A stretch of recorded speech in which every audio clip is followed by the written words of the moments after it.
everyone. Welcome to another episode of the Stone Genius Podcast. You know me, my name's Ro. I'm the Stone Genius. I'm on my way to being stoned today because we have a guest here in the studio / living room. Guess I could turn the music down even more. Welcome to the podcast, Alex Kranzberg. Hey. Thanks for having me. Woo! It's gonna get freaky weird. Oh my Always. gosh. I'm so excited about doing drugs with you today. Again. I mean, I feel like they could just clap through this whole thing. Dakota May. Okay, so we're going to what are we gonna do? We're gonna smoke and dab. I don't know what. I'm very basic. We've talked about this before, and you've tried to expand my horizons. And while you're here, they do expand. But when they leave, they shrink. Yeah, they go back to normal. Yeah. It's okay. Yeah. So, I mean, I wish I did, because flour is not always the best thing for me. I mean, it's not the easiest thing to just have and tote and everything else. That's true. And the quality and consistency varies from place to place, grower to grower.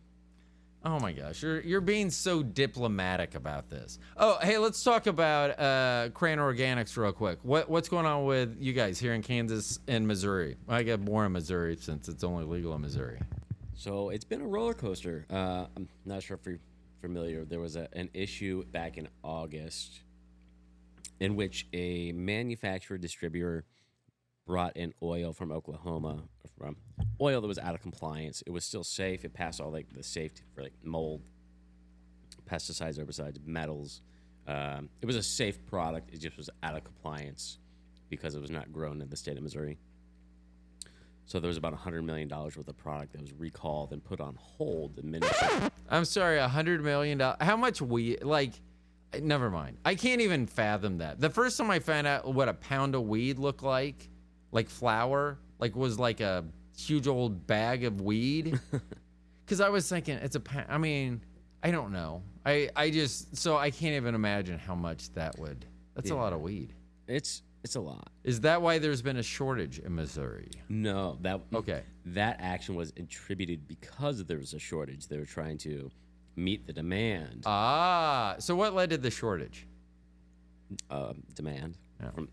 It's surrounded by 8 states that either have more expensive product or not recreational. So why don't those states get more competitive? In Illinois, it's still one of the outrageous. States is Kansas, so there is no competition. Well, yeah, that's true. That is true.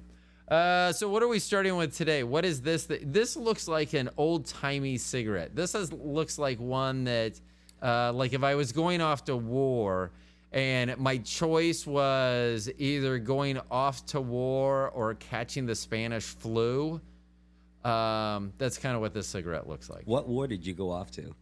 I don't know, the World War I.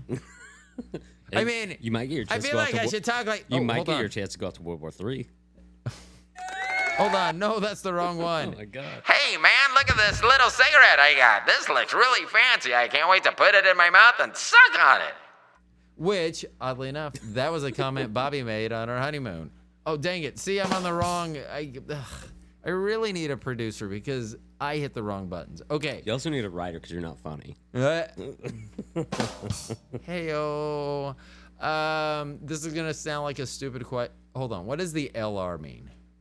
It stands for lemon runs. Oh, okay. That makes sense then. Or left and right. I know.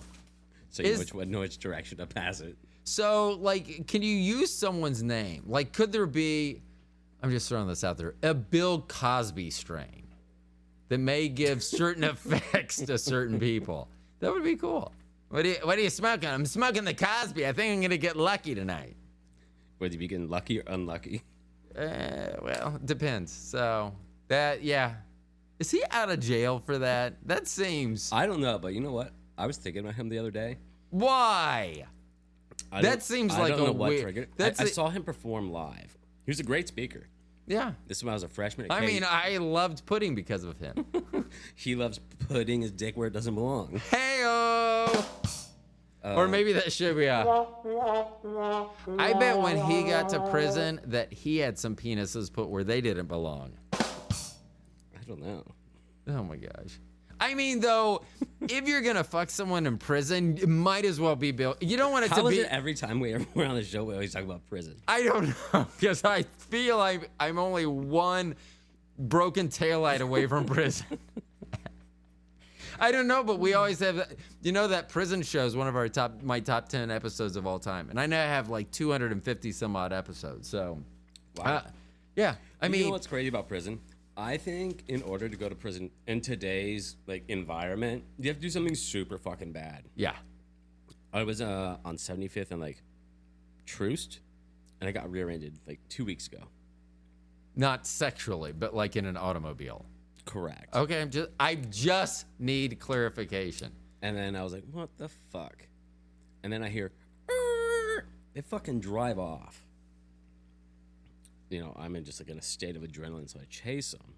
I get them where I think is cornered, and You're gonna chase someone because they rear-ended you? yeah, dude, Okay, I mean, I was that's no different than someone coming up to you and mugging you for $1,000 or $500, whatever your deductible is. Yeah, I'm okay with that too. I mean, I don't know. I've changed. I used to be. So here's a side note. So one day when I was Looking back, it was stupid, right? They could have shot me. They could have done a million fucking things, but it was stupid. So this is funny because I just did recently, and this episode will actually be out before that one. I did an episode with a bartender, and what we're just talking about, doing stupid stuff. Because now when I hear that, I'm like, why the fuck would you do that? So when I was a bartender at Bennigan's, this guy fucking walked out, didn't pay. And he got in his car and he drove off. Well, I chased him because he had to go through a mall parking lot and got outside, and he got stuck in traffic. And this is when I was 21 and I could fucking sprint. And I sprinted, caught him in traffic, and I wasn't gonna be like, oh, you owe me money. So I punched his windshield and broke it. And then I just turned around and slowly walked off.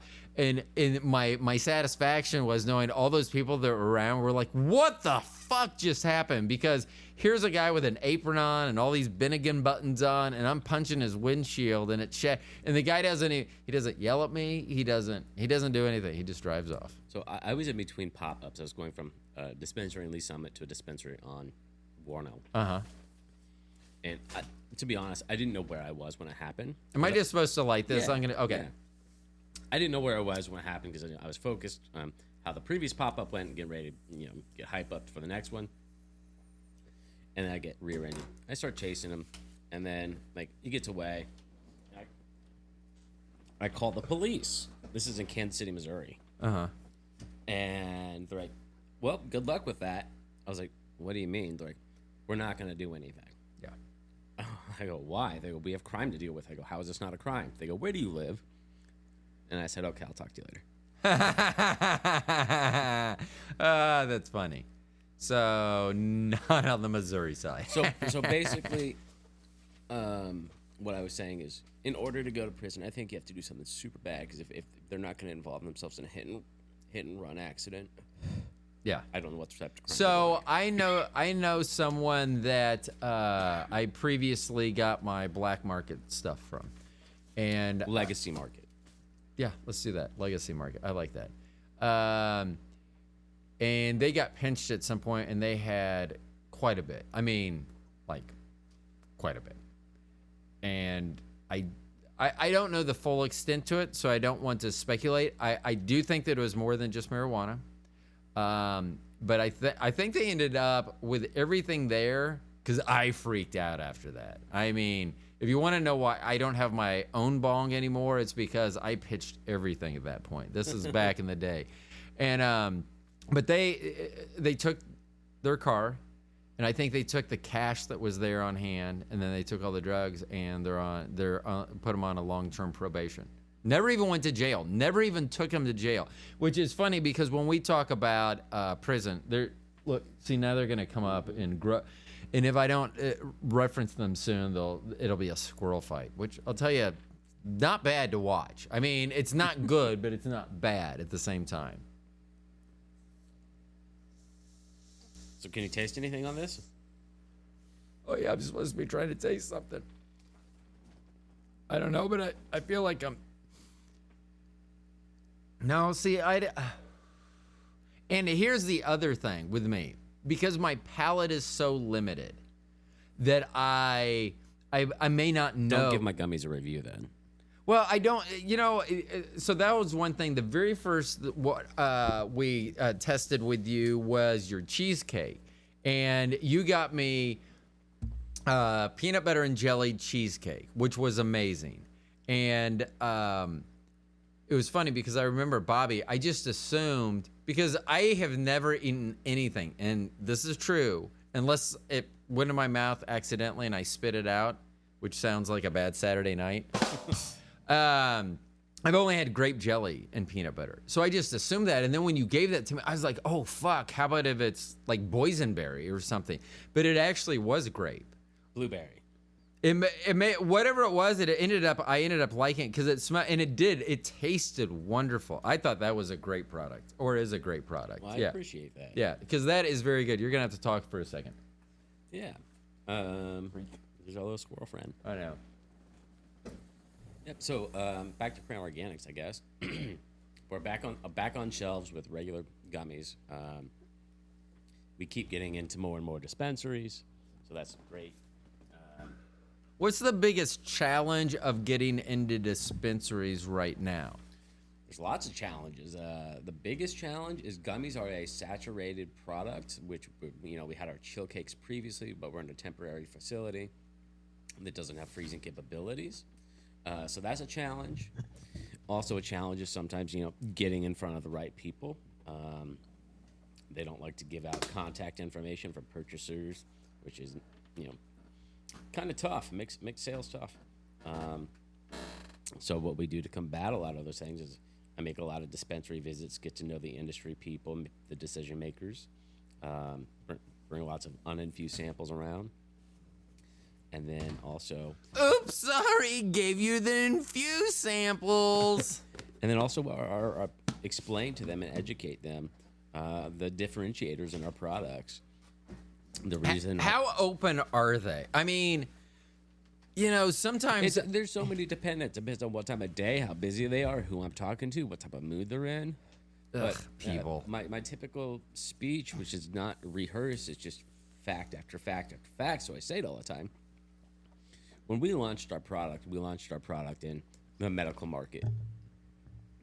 And in my opinion, the two primary reasons that people go to dispensaries during medical markets are for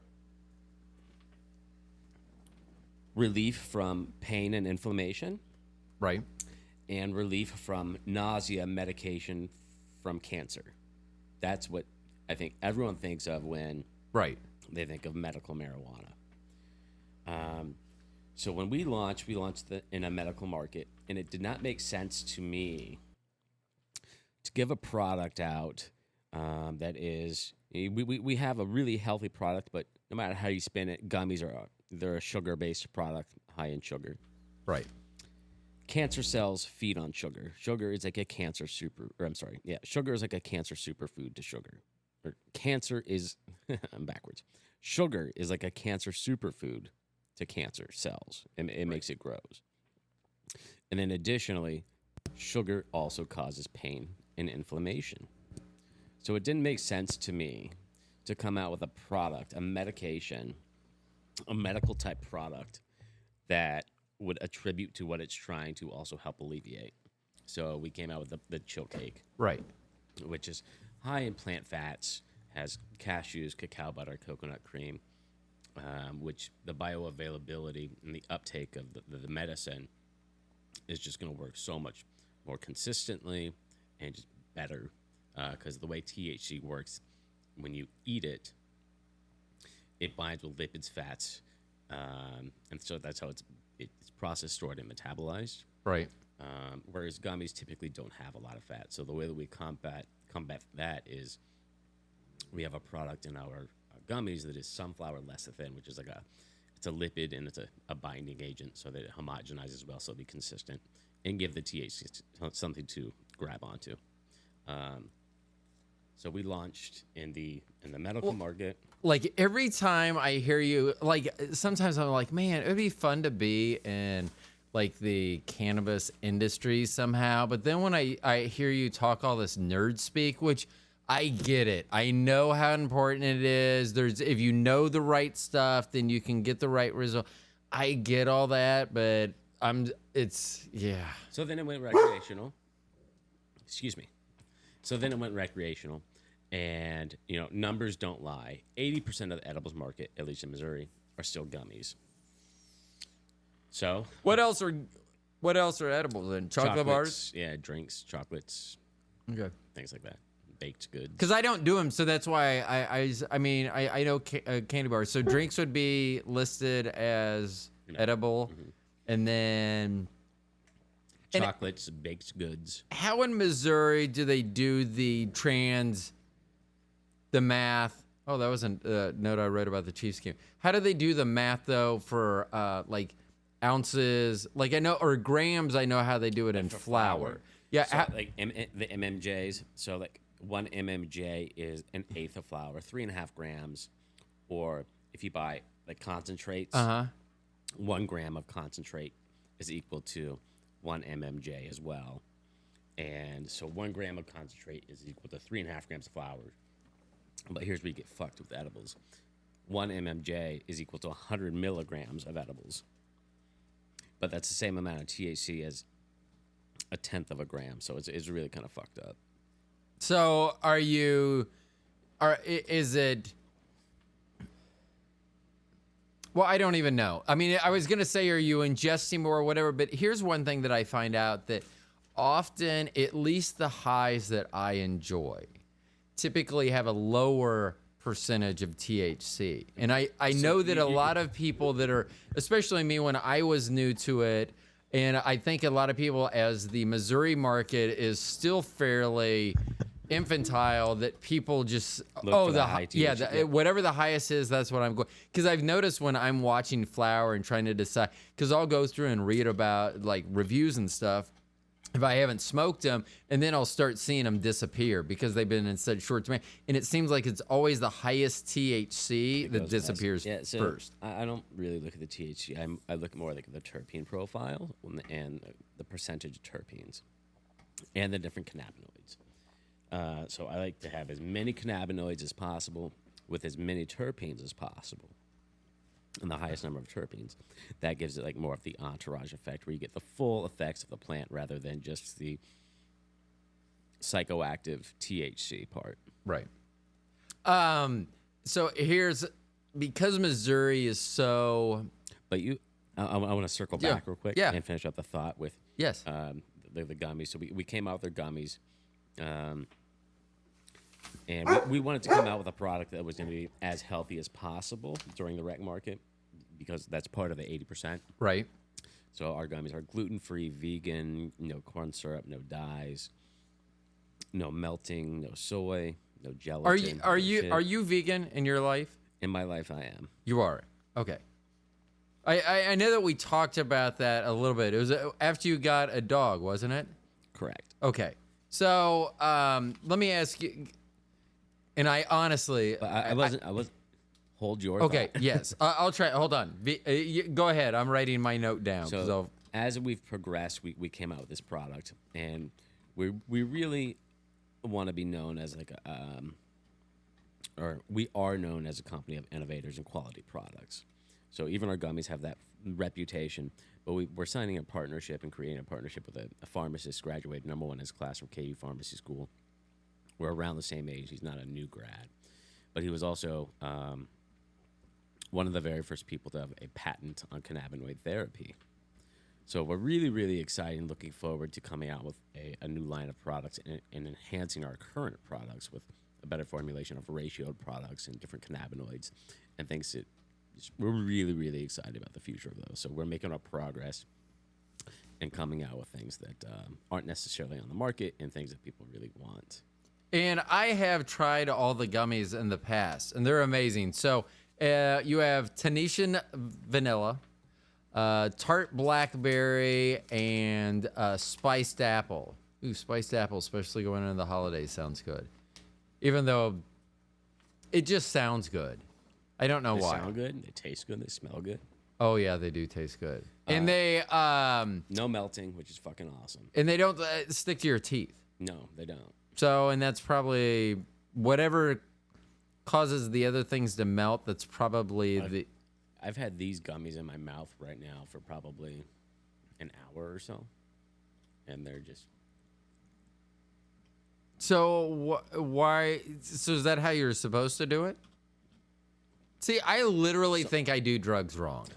Hold on, I have a sound for that.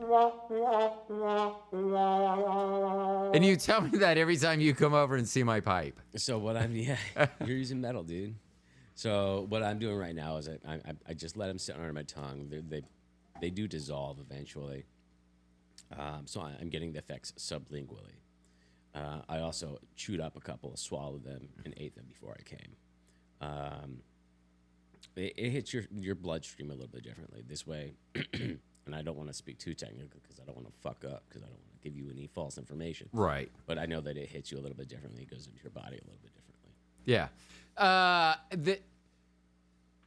Is that something that's ever been on the? I hear about like tinctures and stuff. Is that something that you all is on a? Let me even hold on. Do you all have a roadmap of we want to? Okay, we're on gummies right now, but we are. You have to have. I would think you have to know what you're thinking about next. Gummies is what you're doing now. What's next? So we will be coming out with our chill cakes again, but coming back as chill cake bites, so they're pre-sliced, like almost like gummies, so like a pop. Oh my gosh, that's like Starburst bites. That's perfect. Yes.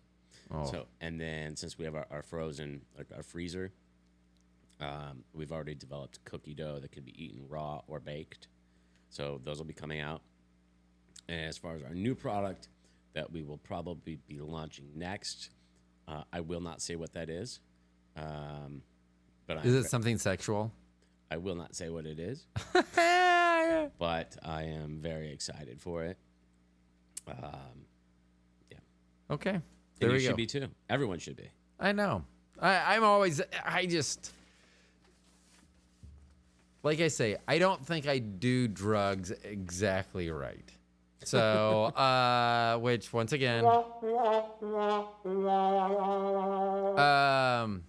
yeah, I'm starting to what was that? Little runts?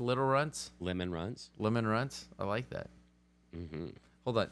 This is literally my feeling right now. I mean, it doesn't matter. You guys can't see this. We're not doing video right now. Hold on. I got something for that too. So I've got a couple other choices too. We got some grape gas, which is really good. We got some. So for you as a experienced, let's use that term, and as experienced cannabis connoisseur, on your own gummies, what milligram?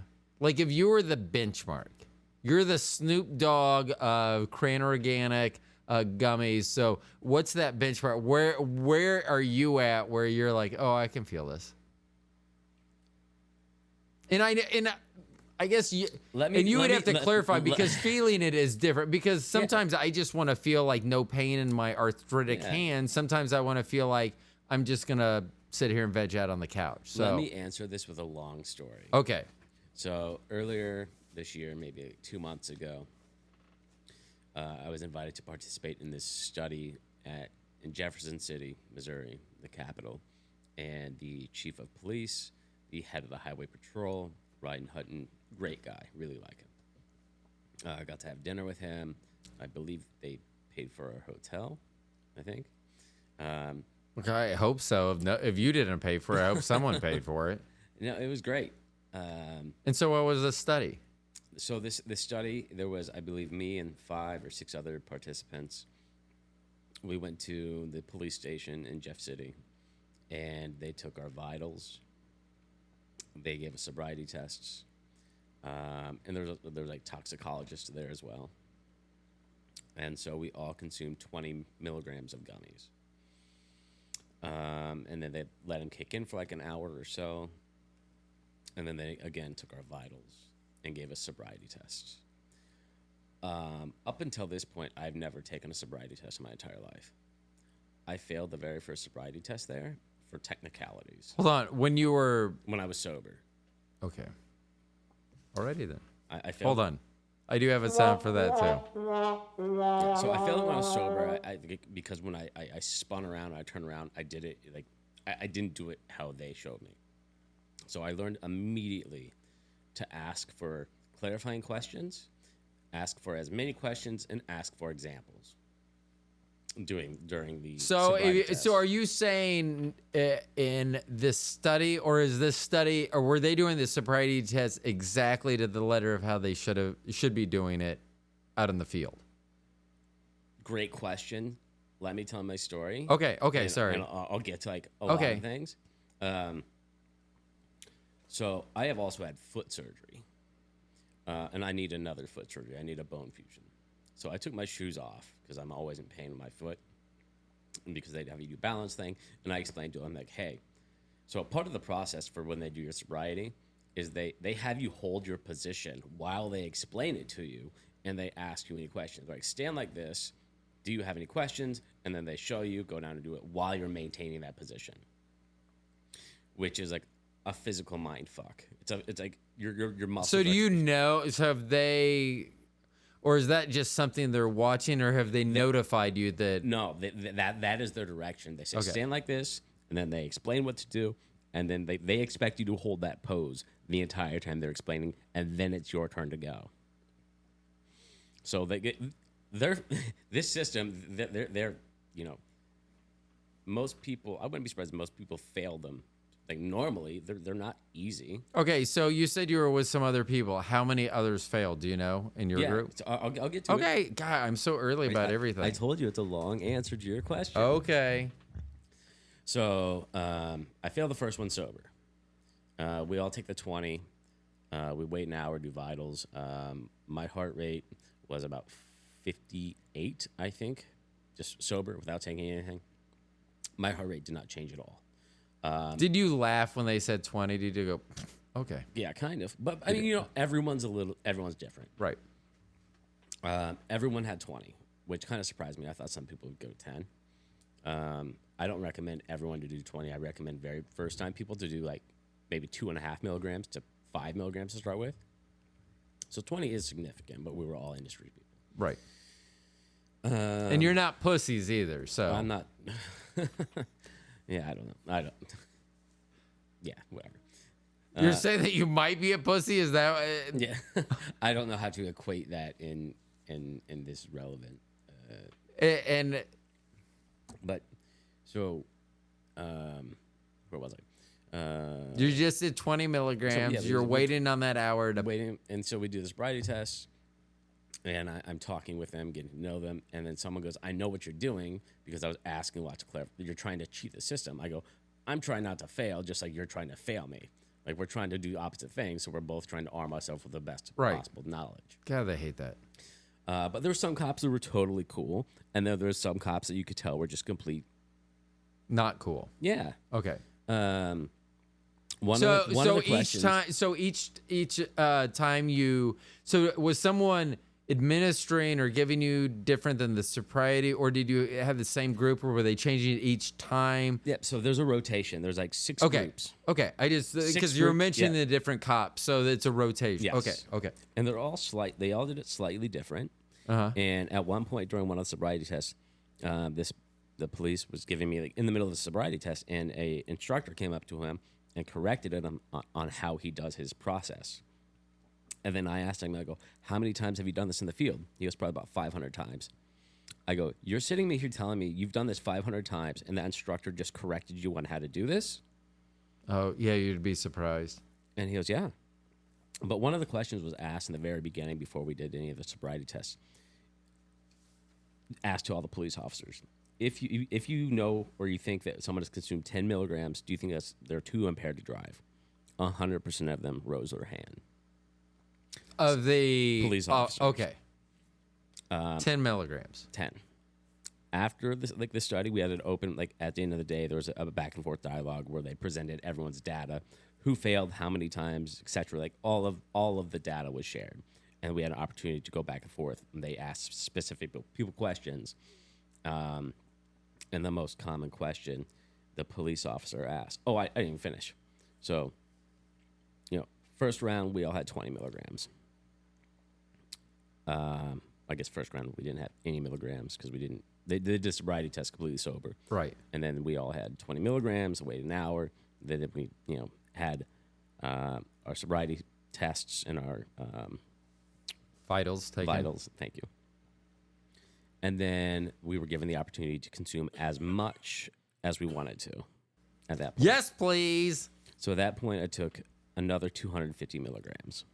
You did. I did. So did anyone did people witness this and be like, what the fuck? Or like No, the other. no one else knew except for me and the administrating officer. Yeah, I love it. I also brought a bunch of non-infused gummies, just regular candy gummies to give to the police as treats.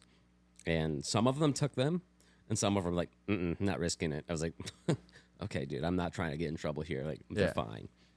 I'm trying to poison you. So see, this is why we were talking about Bill Cosby earlier. You were gonna say it's non-infused. Wink, wink, wink. I'm not trying to get in trouble, dude. Okay. No. Well, we seem to talk about prison a lot, so see, it circles back around. Oh my gosh. Okay, so you took 250 fucking milligrams, which I love. Pass the sobriety test. After the 250, so now you have 270 in your system. Correct. Okay, or I don't know. Yeah. I mean, depending on whatever. I don't know how long it lasts. Blah blah blah. Yeah. So 270 in your system. You're into this for 2 hours now, and you passed that second sobriety test with 270. Mm-hmm. And then Hold on. It's very nice. Congratulations on that. And then at the end of it, like one of the questions they asked us, like, would you guys feel comfortable driving home? And so without hesitation, I said, absolutely, I'd feel comfortable driving home, but I'm not going to because I signed a contract saying I'm not going to. So do you, or am I jumping ahead what the other people ended up? So was that just 2 rounds then? So you did the 20 and then you got to take whatever and that was it? Correct. But there's also like toxicologists there as well. Okay. Collecting saliva. I had such a hard time producing saliva. I had to drink bottles and bottles of water. So I had to blow 20 cops. And then I had to go to the bathroom like so many times, and we weren't allowed to leave by ourselves. So I always have this like. What did they think you were gonna do? I don't know. Oh, at one point while they're waiting for it to kick in, there was a couple of people like tossing a frisbee around outside. Someone was doing yoga. Someone was like walking on their hands. The police like came out and like yelled at them and like, you guys need to stop causing a scene out here. It's like they're having fucking fun. They're like just enjoying nature, and you guys are like yelling at them. Chill out. Yeah, you know. So during the end of the panel, like we had the opportunity to go back and forth, and I was very open and forthright to them. I said, I think it's great everyone's doing this. Because when I went to recreational, the police had no training. They didn't know the laws really. They didn't know what to look for. So this is a great way for them to understand and get more education for what's safe and what's not safe. But I said, in order for this to be like a really effective study, it needs to be done in a manner that not everyone consumes. And the police should not know that everyone consumed, because we're in an environment right now where, and I point to them, I said, every single one of you knows that every single one of us consumed. And if you don't fail us on your sobriety, yeah, absolutely. Yeah. Like, and if you don't fail us on your sobriety, your ego could be hurt. So it's really just to protect both people. And I said, I've never been through a sobriety test before. Right. And after going through this, these are all very subjective and objective. I'm sorry, they're very objective. They're very discretionary. It's like your word. You say, my toe did not touch that line. My toe did not touch my heel.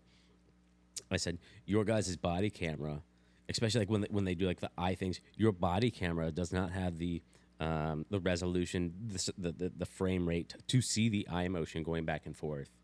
In order for these sobriety tests to be both fair and equal to protect both the city and the citizen, they need to have a camera system that has high enough resolution and quality, so there is no arguing the police officer's word versus the citizen. There's video, indisputable video, and they said like, but those are about $6,000. They said they exist, but those systems are about $6,000 each. And I said, I don't know about you, but $6,000 per camera system sounds a lot cheaper than a mega lawsuit. Right. Yeah. Here's another reason why I can't wait for self-driving cars to take over the planet, because then you don't have to worry about shit like this. Now, I'm still going to stick my dog in it and say, bring her back in 2 hours so we could finally watch a movie in peace. Oh my gosh. This is literally, I have, and I've talked on this program with Tim Lytell about going back to the theater, and I keep telling Tim I commit that I will go back and see a movie at the theater, and I haven't. But I really need to go do that. What was the last movie you saw in theater? I think the only one I've seen since the pandemic was Maverick. I think Bobby and I went to see Maverick. That was a good movie. Yeah, and it was. And I wanted to go see Oppenheimer, but that was a is good movie. That's a long commitment. I mean, It is. They should have intermissions for movies. Did they not have an intermission No, or but anything in that? They should. Yeah. And I remember back in the day, I went to a few movies when I was a child as that. Draw slow. Do I have to push down on the top? No, but spin it. Like move it like an air joystick. Move it. Okay, so then you're going to have to talk. Okay. So actually, in Israel, every single movie has an intermission. I thought that was kind of cool. Give you like a 10-minute intermission opportunity to go to the bathroom, buy a snack, do whatever you need to do. That would be Regardless of the length, or Yeah. do they have different length movies? regardless of the length. Because I remember as a child, my dad always telling that movies were going to be about an hour and a half long. And he goes, that way they can turn the theater and get a new showing every 2 hours.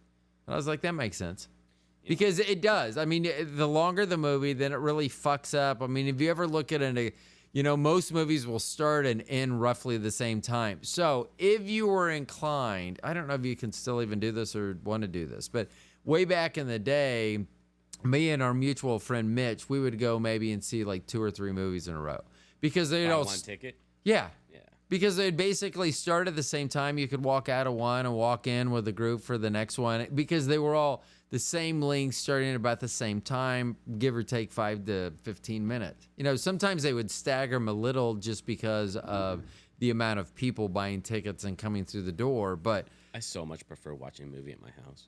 I do too, because I love being naked. And I know that people, when I talk about that, think I just really... You and Pee Wee Herman. Well, yeah. I mean... Did you know? Probably. If it's about being naked, probably. Oh, I don't know. No. It was about Pee Wee Herman. Probably, then yes, too. I don't know. Oh, dude, his dad was a badass. His dad? Yeah. I didn't know that. Yeah. So. His dad is a fucking badass. So, like, badass, like James Bond type badass? Badass like he was one of the 4 founding members of the Israeli Air Force. Badass. Pee Wee Herman's dad. Pee Wee Herman's dad was Paul one Rubens. of the very first fighter pilots in Israel. Interesting. I did not know that. Pretty badass. So, yeah. Like a founding member of the Air Force. I don't even know who that would be. Would that be the Wright brothers for the United States? Orville? Yeah. Yeah, I don't know. Okay, so what... now I feel it. That thing gives me a tickle in the back of my throat, which I think Bobby said to me on our honeymoon.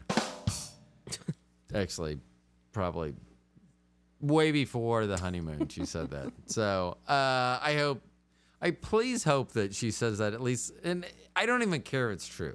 That's one of those things that, especially after 28 years, you hope that your wife says at least once, even if it's sinus related. I've never been married. Don't know. Oh, here's the thing, and so I asked my dad, because I was a male whore.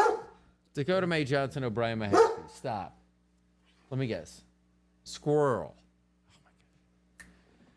The dog will literally let a squirrel come out to the back door with the back door open, and they'll be a foot away from each other, but then she sees random squirrels, and I don't know if she knows she can bully them or what, but she'll bark at them for no reason at all. Well, I'm sure there's a reason. You need to speak for a second. You just don't know the reason. So what am I doing here? What is this thing called? That's called a Puffco proxy. No. Yes.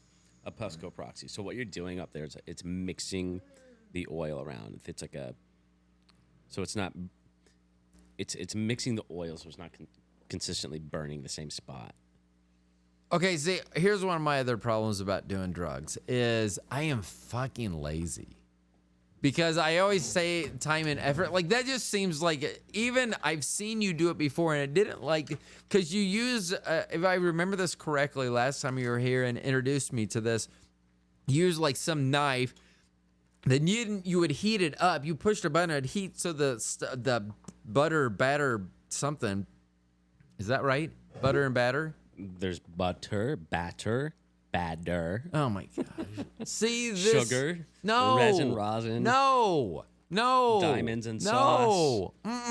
No. Caviar. No. There shouldn't be any of these. There should be one. Shatter. No. Wax. No. See? Oil. God. FICO. And people want... RSO. This is why I don't want to work a regular job, because I want to learn more about drugs. And literally what you just said to me could last the rest of my life. And you're like, oh, Ro, it's really not that hard. You're a genius. Literally, that I would learn one of those a year, and that's the rest of my life. Have you ever been to a lab? Like an extraction lab or a manufacturing lab? No. I have been to a grow house, or where, like a dispensary, like in Colorado, we could take a tour of a grow facility there. But no, I have not gone to an extracting thing, which that's not like one of those massage parlors you're talking about. Hey-o, because I hear they do extractions there too. Hey-o, or maybe it's more like a, nope, it's definitely a, although if you haven't done it in a while, it may be a, and she'll be like, really, that's all? Hey-o. Okay. What can you say? You're a sprinter. Hey-o. Okay, so what were we? Oh, so this that we're just doing, it is called again what? Oh, that's a Puffco proxy. Puffco proxy, and the ingredients that we're mixing inside of there? That was a nice little live rosin from Vibe Cannabis. I once dated a girl named Roz. She was really lively as well. Get it? Live rosin. Hey-o. Okay. So I do feel that. And that's why it's weird. I don't feel that going in. I don't have a, that's supposed to have a taste? Yeah. Do you have COVID? No. I have never had good taste. Which that's and what? Like well, I mean, and that's why it's weird that I have such a limited palate, because it has to do with texture. Because I think I could eat anything because I literally don't taste much. I mean, yeah, I don't know why. It's probably because I threw it out there in the universe. So the very first girl, I don't know why I'm having this. Hold on, how old am I? I'm 56. You're 56? I'm 56. So this is probably like... You're like 20 years older than me. 43, 40... This is like 43, 44 years ago. This is like... Maybe I'm a teen... I'm trying... fuck. I could actually find out. Rocky, where he's running on the beach with Apollo Creed. Whichever Rocky that is. I remember seeing it with this girl at Ranch Mart Theater. And so this gives me the time frame. So I would be able to tell exactly how old I am. But anyway, this was going to be the first girl I was going to. That's got to be one of the oldest theaters still operating. Yeah, it is. And I worked there. That was one of my first jobs. And I hated it because I literally think my first weekend, Gremlins and Ghostbusters came out the same day. I can think of 2 specific movies I saw there. Which ones? Come on. You shouldn't hesitate when you're doing Romy that. and Michelle's high school reunion. Oh, my God. I saw that when my babysitter took me to see that. And actually one a few years ago called Big Sonia. It's about a Holocaust survivor. I know Sonia. Yeah. Yeah. So, So I did not see that. That would have been a great venue to see Big Sonia. So if you haven't seen it, that's we should. She would be great to have on the show. She's Better get her. I know. Sooner. I know. So I'm gonna say the most memorable movie that I saw at Ranch Mart Theater, and I'll have to look this up to see when this movie was out. It was Sharky's Machine with Burt Reynolds. Never heard of it. Let's see, Sharky's Machine. I gotta look this up. 1981. So when did it come out in 81? That doesn't tell me. So anyway, it came out in 81. I would have been 13 to 14. 13 entering 81, 14 exiting 81. So that's how old I was when I saw Sharky's Machine with Tom Mitchell. I'll even throw him under the bus on this one. At Ranch Mart Theater, and we saw it in the big Grand Theater, which was gigantic. They had a couple of smaller ones, but they had one main theater that was really big. And I remember it was in this theater, and there was no one in this theater except another couple. And so Tom and I are watching the movie, and this is also the first time that I really remember interjecting myself just to be a fucking smartass in someone else's business. So Tom and I are sitting there watching this, and there's a couple there. I don't remember the age, but it was a couple seeing the movie there, and they were arguing the whole time. And During the movie? Yes. So then Seems like a good time. one of them got up and didn't leave. They moved down exactly one seat. So now there's a seat in between them. Oh, I hope you sat there. Oh, yeah, I did. Yeah. Did you put your arm around him? No. I went up to the row. I went down. I actually said, excuse me. I know I walked in. So I do remember the girl was on. So if they're facing the screen from behind, she was on the right. He was on the left. So when I came up, I came from her behind. right side, and I asked, excuse me. And they looked at me like, what the fuck? Because then it's to their moment that they're having. I sat down between them, and I just sat there. Did they ask you to move? And I think he was like, what the fuck? And I go, it just seemed like you guys were having some issues. And I did. I go, I thought this would like interrupt stuff. I go, so what are we arguing about? And they go, none of your business. I go, none of my business, or you can't. I was just a fucking smart. I go, none of your business, or you can't remember. And they're like, they just like looked at me.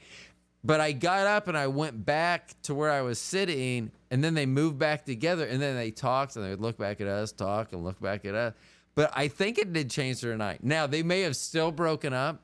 They may have, whatever happened with them may have happened. I have no idea. That would be amazing if I could track somehow those people down. That was crazy. But I just remember because I was dared. Tom Mitchell used to dare me to do a lot of things. I remember I wasn't he had to sell cookies for something. I don't remember what. This is back in probably the late 70s. Actually, I can tell you, Phil Ford from North Carolina had just been drafted. It's 78, 79. He would have been drafted by the Kansas City Kings. So this would have been the winter of 78, 79, so I'm 11-ish, right in that neighborhood. And he would want me. He had to go door to door trying to sell cookies, kind of like Girl Scout cookies. Don't remember what it was for, but I don't think at the time he was quite as outgoing as I was. Or maybe he was just not as outgoing and thought, well, if I can dare this guy to do something, why do I need to do it? This bozo will do it. So I that dare could, you to go do this for me. yeah, exactly. And I was like, He's smart. okay, He's yeah, smart. yeah. So he is. Smart. That's probably why Tom is exactly where he is now today in the corporate world, and I'm where I am today. Hold on. That was for me, not for him. My friends and I used to like dare each other and pay each other to do all sorts of weird shit, like eating stuff. Well, see, yeah, and the funny thing, it was so the first thing, and the reason I remember this, and I even remember at least the section of places we were at, housing that we were at when I did this. He wanted me to like not use my real name, and so here's the deal. As a child, you think that's funny because Alex, you think, oh, you're not going to use your old name, and you think that's funny. Well, the problem is I'm talking to a stranger, so they don't fucking know my name anyway. Yeah. So it's not they don't see the humor in this.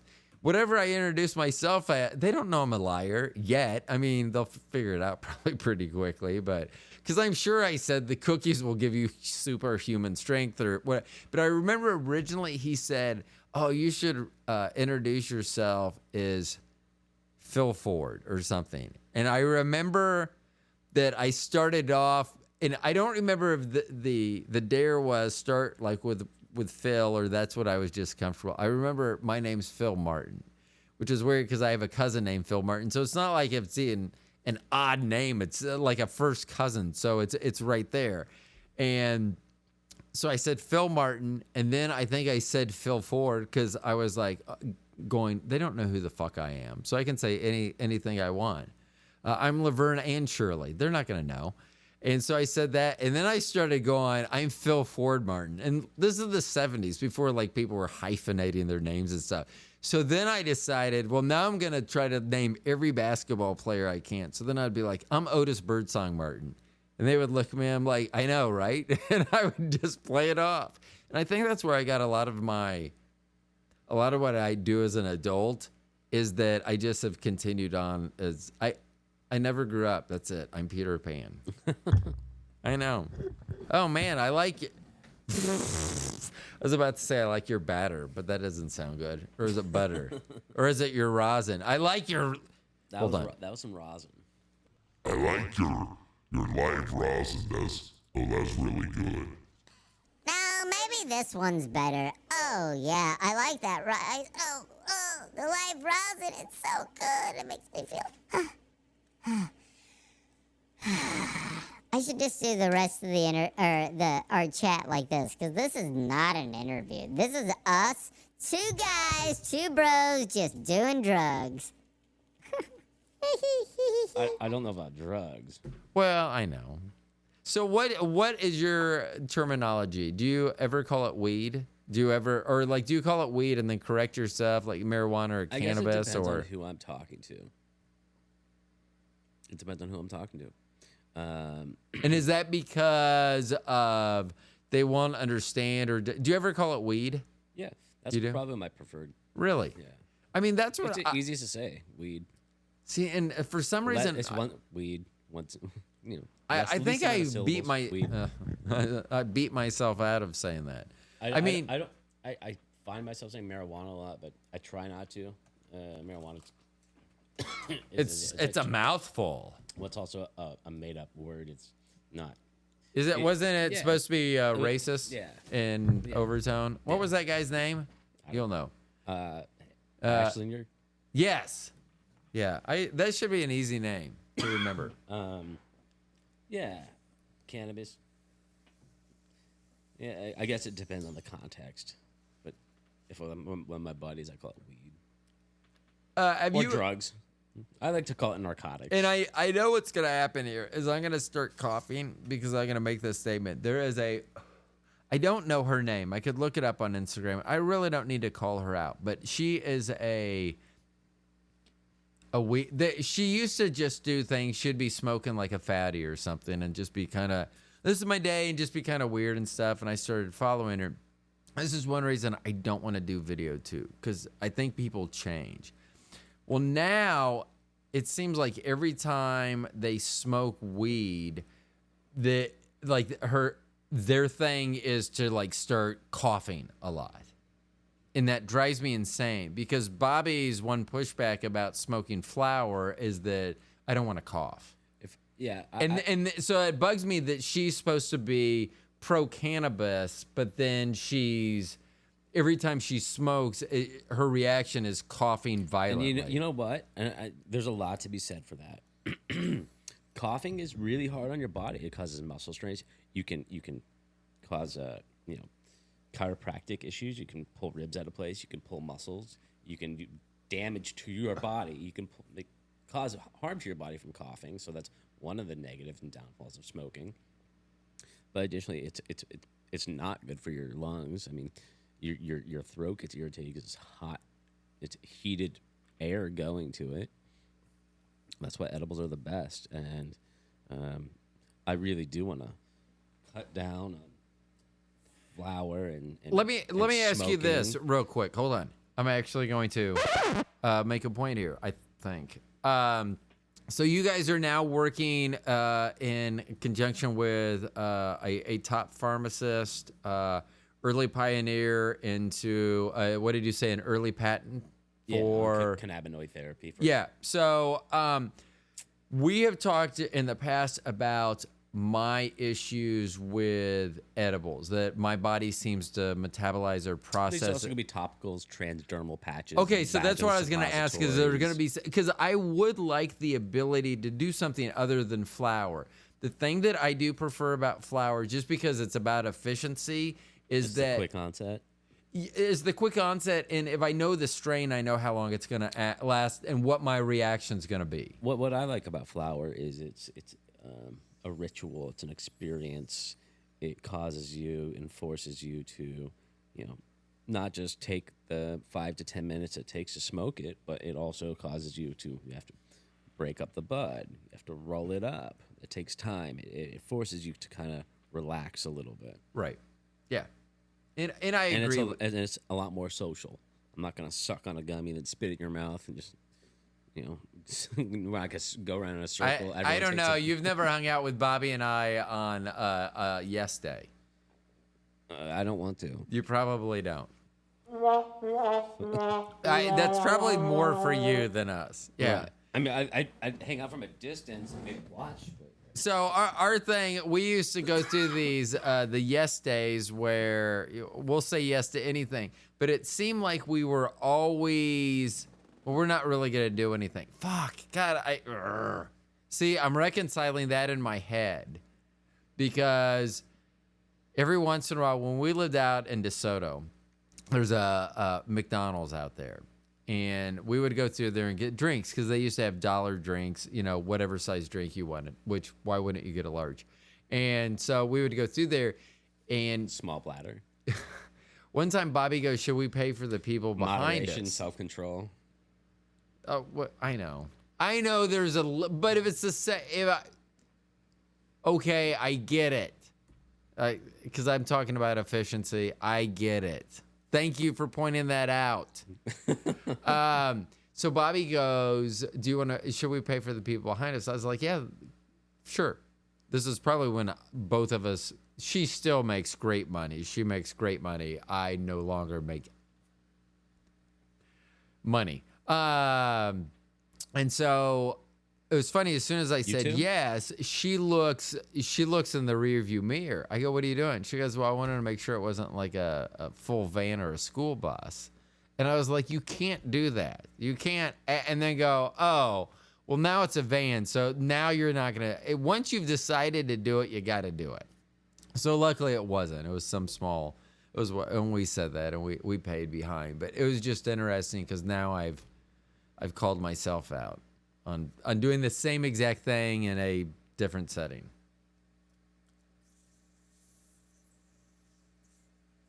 And you also use that as a microphone. Yeah. I don't. My pink lighter.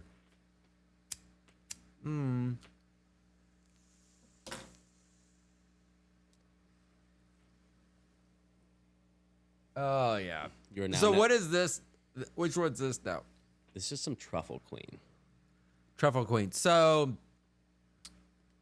hold on. See, And I don't even really think about taste. That's not even a like, I don't know. Like sometimes I'll read the profiles, like the diesel. I will get that fucking diesel. I do taste that. I do smell that. I do get that one. It's like a sting, like a nostril sting. Yeah. What was I gonna say earlier? Oh, you were talking about topicals and stuff like that. So you said you weren't gonna mention stuff earlier. Is that one of the things you weren't gonna mention? Hold on. Did I just catch you? Oh, silence. Oh, that would be great. I want something different than flour. Yeah. Because then you'll tell me how I'm putting. Actually, let me put it this way: if you can make some sort of, hold on, I gotta. I just want more in there for you. I want something I can masturbate to, and then Masturbate to or with? Or I was gonna say it would just make more sense because I literally haven't masturbated in years. Because hold on, thank you, Bobby. I need to put something that we can put on, and then when I Like a lube? yeah, like KY has like a him and hers, like a fire and I don't know what they are. I think we bought it once, and I'm not sure we ever used it. But that's what I want. I want something sexual from Kran Organics. You don't want to answer that. He did give me a thumbs up, which is a positive signal. And maybe I've touched on that nerve. Maybe that's exactly what's on board next. I can tell you what we're up to off air. Oh, yeah, I forget smoking J's are hot too. I can burn my lip. That's one thing I haven't done in a long time. What's that? Burnt my lip. It's probably a good thing. Yeah, I know.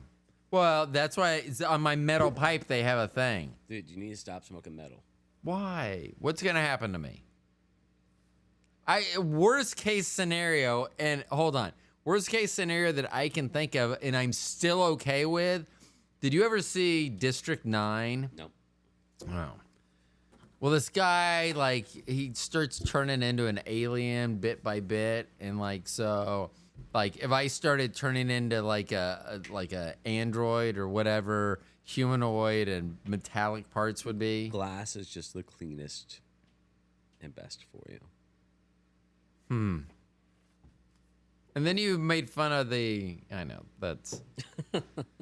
I have had a weekend that I am finishing off with you, and the family's been gone, so I've been working on shows and doing stuff, and I have not paid. I did actually clean the bowl, and then you made fun of that it's a metal bowl, too. You really dislike. What do you dislike about the metal industry? It's not. I love metal. We have listeners in Pittsburgh, and they are not going to be happy with your distaste for the metal industry. I was just at a metal shop yesterday. Okay. I have custom fabricated some. I guess I made the original design that I picked up. Some custom fabricated blades for an automated gummy machine.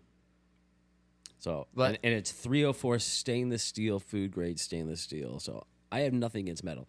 Actually, today in the mail, I probably have like $300 worth of hardware, stainless steel hardware coming. So I'm not against metal, okay? I'm against you smoking out of metal. Now I have a whole list of questions that I would never ask because I don't want to know the answer, but I can't help the questions popping into my head about why you have so much metal coming. No. The nuts, do not. No. No, it's for the nuts and bolts. Oh my gosh. The nuts, bolts, and washers. Oh my gosh. I don't need to know that you call your penis bolts. Because that'd be nuts and bolts. Just making sure. For the things that I had fabricated at the metal shop. And it's all food grade stainless steel. I'm gonna forget and close this door. I mean, leave the door open sometime. Forget to close the door, and this squirrel's gonna come in and take one of us out. You think only one squirrel's gonna come in? I know. Oh, at night. I always want to just be out there and record myself when the squirrels come, because they literally will line up, and I think it's a seniority type thing, because they will come and they will know, and like if one of them gets out of order, one of them will and they'll run around and then they'll get back in line. But like I would like to say that it's a different order, but they're fucking squirrels, so I don't know. Unless a squirrel is missing part of its tail, part of its ear. And then for some reason, and I probably need a squirrel specialist to ask, a lot of them are missing the hair from the middle of their shoulder blades and their back. That being said, so I've started doing a non-scientific, usually, maybe it is scientific because I'm high. If you need a squirrel specialist, I think your friend Dr. John Lyle. I don't know if he's as pro squirrel as I am. I mean, I know he's pro animal. Let me tell you about a mutual acquaintance of John Lyle and myself. We'll call him Jerry because that's his name. Way to keep the innocent or the whoever. Wow. He didn't rescue. He had there's a wild squirrel, and it had like some jaw issue, and he drove it down to Florida. Like drove a squirrel from Kansas down to Florida for like a procedure. I think a couple of times. So and then once I found this out, I was like, Jerry. So he also has like a horse rescue, and he has like 30 horses that he's rescued. And when my horses got the sneezes, so I shot the motherfucker. And then I asked him one time, and he has other animals and other shit. I go, how much you spend on food a year? And I was shocked. Like, it's insane how much he spends on fucking food. Oh my gosh, Bobby can't wait for me to die. I think she thought I would already be. Not for him. For his animals. No, that's what I mean. The amount of money that I spend on these squirrels, because these squirrels are not getting just like Walmart knockoff. Sorry, Walmart.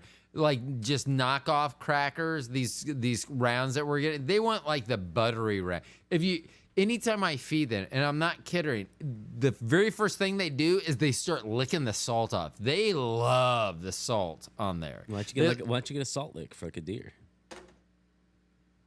Well, that would seem to make sense, wouldn't it? Because I never thought of that. I don't know what deers, I don't know. I'm assuming that a salt lick. This is coming from a fucking vegan. Well, wouldn't salt fall under vegan territory? I mean, typically salt licks are to attract Oh, deer. I was going to ask that a long time ago. So what's the difference between a vegan and a vegetarian? Because as a genius, I will always... I know I've been told before, but I apologize as a carnivore. I probably have not cared enough to memorize this. But what is the biggest difference, or is there one difference between a vegan and a vegetarian? Vegetarians will consume dairy products and eggs. Vegans will not. Vegans will not consume any animal product or any animal byproduct. So if something is touted as vegetarian, then you would probably not eat it, or you wouldn't. Well, it depends. Like if I was at a restaurant and it was vegetarian, I would look at the ingredients and determine if it was vegan or not. And I would ask specific questions. Okay. Like as far as honey. But vegetarians, they'll eat dairy, they'll eat cheese. Right. Yeah. Okay. I didn't know what the difference. So Kran Organic gummies are vegan gummies. Correct. There's zero animal product or byproduct. So vegan, do you have trouble with the smell of meat? Like, will you not go? Like, does it make me sick or does it make me hungry? Which no, like, make you mean trouble? Well, like make you. I guess I've never even really thought about it. One of our children had a friend who was vegan, and we couldn't even have, like, they were going to come over after dinner, and we were forbidden from eating meat that night because the house couldn't even smell like it. No, I'm not like that. I'm not pushy. I'm not preachy. I'm not an activist. I don't throw it in people's faces. I don't think I'm better than anyone. I approach it as a very it's a me thing. It's my choice. I'll engage in conversation about it, but only when asked. And if someone's making fun, I'll engage in conversation. But again, it's I've not learned anything I can't unlearn since making the decision to do it. I tried. I'm a very logical person. I know that we need to wrap up because you have other places that you need to be today. So this should be the final question, and it might be a two-parter depending on how it's answered. Are most of the people in your circle that you would hang out with, are they vegan and or vegetarian? And I apologize if I shouldn't lump them together or not. And if they're not, like more than 50%, I guess, do you ever influence, like if you're with a group and they're like, oh, I want to go out for barbecue, or do you just not? I mean, no one, like everyone in my group would be like, if I said, oh, what do you guys want to do for dinner? It's either going to be Mexican or barbecue or burger. I mean, that may just be my group. I don't have anyone. So that's why I was asking whether going out and about. I can only answer this for me. Okay. For me, it doesn't make a difference where I go. I'll go to a place that serves meat. I don't give a shit. I also. Do you eat then, or do you? Yeah, I'll go to I'll eat at restaurants, but I'm not big on the like fake meats. I'm not a big fan of those. Okay. I don't think they're very healthy. Okay. I'll smoke tofu, just like I would ribs. Like baste them overnight, freeze them because it changes their texture. Then I'll put them on the smoker at 250, and every 30 minutes I'll rotate them. Baste them and add like a dry rub seasoning so they have a nice crust. Right. I don't know, they have like for 4 hours and it tastes like barbecue chicken. I've just always felt bad for Bobby because my palate's so limited. She doesn't want to. Like, I'll always say, I'll go. And this is why I was wondering, like, if you would go somewhere and whether you would eat or not. Because I had always told Bobby she loves, like, sushi. And I know that. And it's, again, the texture. And I don't think there's really anything that I would find. And I may be wrong, but I don't. A Japanese steakhouse that has both. Yeah. Well, and the Bobby and I were talking about, you had mentioned how bad coughing was for you earlier. We had talked about how YouTube would probably love seeing my gag reflex on what most people would consider a normal food. Like, that's just like corn. Why is he having that? Like, you know, in corn I actually will eat. But like even something, maybe peas or something that someone may go, that's the most benign food ever. The negative reaction that I have to it in my mouth. On it you don't like? I can't tell you. It just when it gets in my mouth, and I could be blindfolded and you could feel the smells and you can make it seem like whatever. But like vegetables, there are some vegetables I can eat like in a stew form when it's been stewed, but if I'm served that in any other form, it will touch my tongue and I literally will gag. And I'm not trying to. I'm not being, as I've been called in the past, princess. I'm not trying to be like, oh, I'm too. It's like literally I'm not being anything more than this is my body saying, get it. It is, yeah. Like I say, oh yeah. Yeah, no, I'll go to restaurants. I have no issue with that. Okay. Thanks for coming back to the show. I hope that whatever even if I wasn't vegan, most restaurants are not up to par for me. Oh. Like I'm a restaurant snob. Like throw someone out in Kansas that is. Who is the best in the greater Kansas City area that you if I said this is where we're going to eat, put a smile on your face immediately.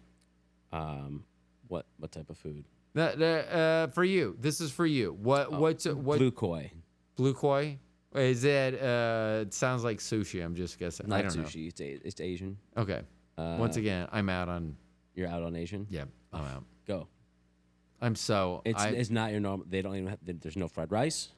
There's no crab rangoon. It's not like a normal Asian place, and it's amazing. So It's been my favorite restaurant since before I was vegan. Like, So here's my tie-in to what killed me on rice, and then I think ultimately on Asian food and everything. So we had a dog when I was growing up that used to like to chase squirrels. Maybe that's why I'm so nice to squirrels now. And she wouldn't like attack them. I don't think she could ever get them. She was a Norwegian elk hound. But I think they would eventually have a heart attack, and then she'd go over and nudge them with her nose and everything. And so one night I'm mowing, and I used to eat rice. My mom used to always make it and stuff, and she still does. I used to eat rice. But literally, she's calling me into dinner. I found a squirrel that she had killed, and it was covered with maggots. Our next door neighbors were South Korean. And their house always, which I had always attributed to having good, sweet smells and everything, but it was a very, in the summertime, which it was, you could smell it outdoors and everything. So I immediately went from seeing maggots to rice, and that smell, everything got tied together. I don't think I've ever eaten rice since then.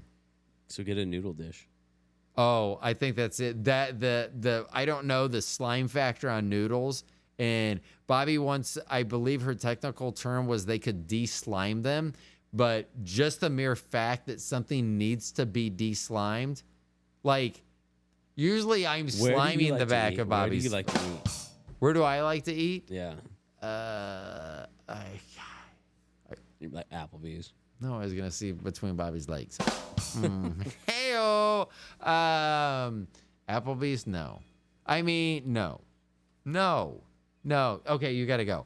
Let's see. We're probably somewhere meat related or Mexican. If I had one place, I can't. No, Bobby's too good to cook.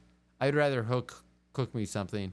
And I really, because she knows my palate, I would be like, make me my favorite dish. And she'd be like, okay. And you would be like, what's she making? I'd be like, I have no idea. I mean, when I would see it, I would know, oh, this, but she knows my favorite dish more than I do, which is lucky that she's, I was going to say lucky I married her, yes, but it was lucky I put a bun in the oven that kept her around.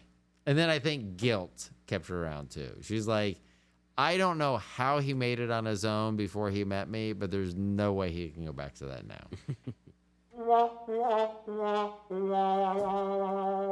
Okay, so probably won't talk to you until the new year. So do you have big plans between now and the end of the new year?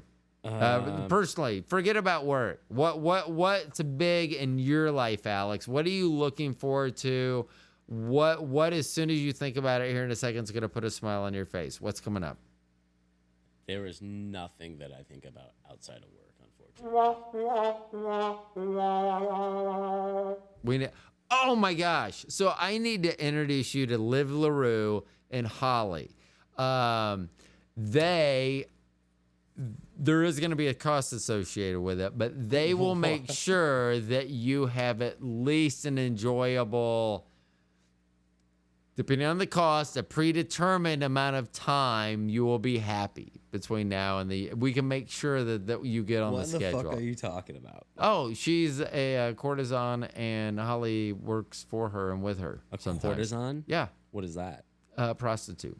Oh. Yeah. That's why hello, was I not clear when I said there's going to be a cost associated with it? So, I believe Miss LaRue and Miss Holly will be. Look, yeah, I'll show you a picture. You haven't even seen a picture of him yet, and you already get a smile on your face. So there you go. That's what we're gonna do for. I mean, when I say we're gonna do it for you before the end of the year, I am not making any financial obligation to myself about this. I am just saying. This is all news to me. I'm just saying that you could, if you wanted to. I'm glad I have the option. Part ways with an indeterminate amount of money for an indeterminate amount of time, for a fully negotiable menu list then you could have as much fun as you wanted. And you would either have to go to Reno, Nevada, or logistic. I'm not a travel agent. Is this like an hourly type structure? Usually it is more involved for an entire evening. As a courtesan, Like, can I use them to like clean my house? Oh, I'm just gonna tell you, Alex, that if that's what you're gonna use these two for, oh my gosh, we need to have some talks. I mean, I feel like I need to talk to you because the hourly rate that you will be paying. No, you do not want them to clean your house. It would be a waste of time and booty and tits and booty, and probably mouth. I will tell you this. Never mind. You'll have to listen to, and I don't know, Liv's been on the show a few times. I can't tell you which episode it was that she talked about the weirdest thing she was ever asked to someone asked her to Can I dress just be on up. the show with them and just have a conversation? Is that okay? Yeah. That sounds like fun. Yeah. So you can do that too, or come up with, yeah. I may have to figure out a 5-second delay or something at that point because I may have to be worried about the questions you're going to ask. Because now you've gone from not having anything for the rest of the year to potentially talking to Liv and Holly and having all these questions. I may have to delay those questions by like 5 seconds, which is fine. Okay. Okay. Everyone else, thanks for listening to the program. I'm going to have to let you go because someone's got to go somewhere.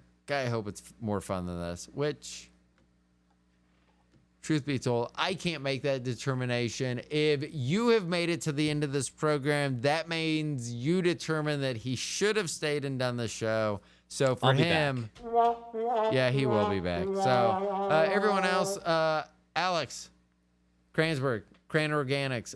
You want to say anything before parting ways? Oh, what's Instagram? Where do they find you? At Kran Organics, KranOrganics, Kran Organics. There you go.